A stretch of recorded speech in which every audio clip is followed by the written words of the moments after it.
औरंगजेब के पोस्टर विवाद पर महाराष्ट्र के उप मुख्यमंत्री देवेंद्र फडणवीस ने बड़ा बयान दिया है। देवेंद्र फडणवीस ने कहा कि कुछ लोग औरंगजेब का महिमा मंडन कर रहे हैं और ये सब अचानक से नहीं हो रहा है। इन सब के पीछे कौन लोग हैं, इसकी जांच हो रही है। जो भी दोषी होगा उसके खिलाफ कार्रवाई की जाएगी। महाराष्ट्र में अचानक कुछ जिलों में औरंगजेब की औलादें पैदा हुई है, जो औरंगजेब का फोटो दिखाते हैं, औरंगजेब का स्टेटस रखते हैं और इसके कारण एक दुर्भावना समाज में पैदा हो रही है और इसके कारण एक तनाव भी निर्माण हो रहा है। सवाल ये उठता है कि अचानक इतने औरंगजेब के औलादें कहां से पैदा हुई, इसके पीछे कौन है, इसका असली मालिक कौन है, ये भी हम ढूंढ के निकालेंगे। कौन जानबूझकर महाराष्ट्र में कानून व्यवस्था खराब हो और महाराष्ट्र का नाम खराब हो, ये करने की कोशिश कर रहा है, ये भी हम ढूंढ के निकालेंगे। चलिए आपको सुनवाते हैं कोल्हापुर के पुलिस अधीक्षक ने इस पूरे मामले को लेकर क्या कुछ कहा है। कल जो घटना रिपोर्ट हुई थी कि सोशल मीडिया पे स्टेटस रखने के बारे में, अकॉर्डिंगली उसमें क्राइम रजिस्टर हो चुके हैं। उसमें जो लीगल एक्शन है that we have initiated, we are producing those accused before the juvenile court and if such things gets reported near future also we will respond immediately and will take the legal stern action.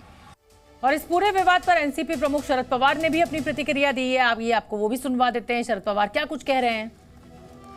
इस तरह औरंगजेब का poster बताया गया है, तो क्या इसे बर्दाश्त किया जा सकता है? नहीं, समझो किसी का पोस्टर कुछ दिखाया या बताया, इसलिए 2000 में हमला करना, एजिटेशन करना, इसकी कोई आवश्यकता है? तो तमाम नेताओं की प्रतिक्रिया हमने आपको सुनाई। मुख्यमंत्री क्या कह रहे हैं, उप मुख्यमंत्री क्या कह रहे हैं, एनसीपी प्रमुख शरद पवार क्या कुछ कह रहे हैं। अंकुर त्यागी हमारे साथ ज्यादा अपडेट लिए हुए मुंबई से जुड़ रहे इस पूरी खबर पर। कुल मिलाकर अंकुर त्यागी, माहौल खराब हो गया है, इस पूरे मामले ने तूल पकड़ लिया है। लेकिन अभी मैं देवेंद्र फडणवीस को सुन रही थी, वो कह रहे थे कि औरंगजेब की औलादें पैदा हो गई हैं। मुझे लगता है कि भड़काने का काम नेताओं के द्वारा भी किया जा रहा है। इस तरह की भाषा को सहमति नहीं दी जा सकती।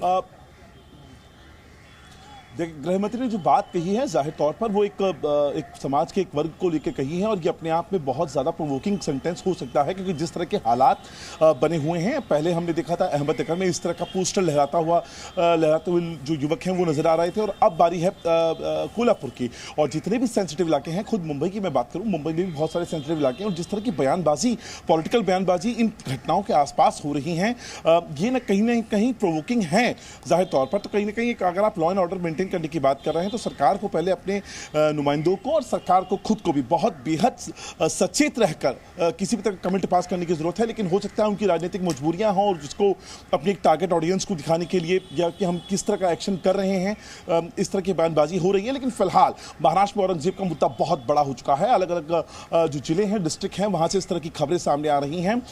कई सारे सेंसिटिव इलाके हैं जिन पे पुलिस को हाई अलर्ट पे रहने के लिए कह दिया गया है। कोल्हापुर की मैं बात कर रहा हूं, वहां पे अतिरिक्त सुरक्षा बलों को तैनात कर दिया गया है। इंटरनेट सेवा वहां पूरी तरह बंद कर दी गई है और साथ में पुलिस अपनी तरफ से 144 भी वहां पर लगाने की बात कर रही है। लेकिन अभी तक ऑफिशियल उसका अनाउंसमेंट नहीं हुआ है। लेकिन जिस तरह से लोगों को लॉ एंड ऑर्डर मेंटेन करने के लिए कहा जा रहा है, उसमें स्थिति में तनाव महाराष्ट्र में देखा जा रहा है।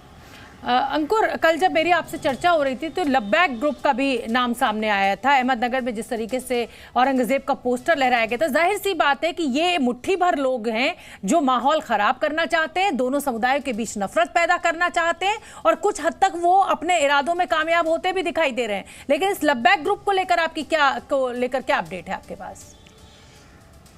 देखिए, इन्वेस्टिगेशन के तौर पे पुलिस अभी तक किसी भी तरह के कोई कंक्लूजन पे नहीं आई है। लेकिन ये वही बात है जिसके बारे में आप और हम कल जिक्र कर रहे थे, और आज जो गृह मंत्री और सूबे के उप मुख्यमंत्री देवेंद्र फडणवीस भी कह रहे हैं कि पहले इस तरह से जिस तरह से अहमदनगर में लब्बैक ग्रुप का नाम सामने आना, औरंगजेब की तस्वीर का सामने आना, और उसके बाद आज स्टेटस रख दिया गया है महाराष्ट्र के अलग अलग हिस्सों में, कोल्हापुर में इस तरह से आगजनी होना, तो उनका कहना है कि पैटर्न सेट किया जा रहा है। ये कोई संयोग नहीं है, एक प्रयोग हो रहा है, और कुछ लोग जानबूझकर चाहते हैं कि औरंगजेब के नाम इस्लाम को सोसाइटी में इस तरह से फैलाया जाए कि दोनों जो धर्मों के मानने वाले लोग हैं उनमें वेबनिस्ट से पैदा हो।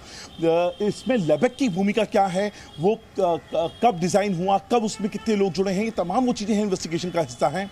फिलहाल पुलिस लॉ एंड ऑर्डर को मेंटेन करने में ज्यादा ध्यान रख रही है, साथ में इन्वेस्टिगेशन चल रही है।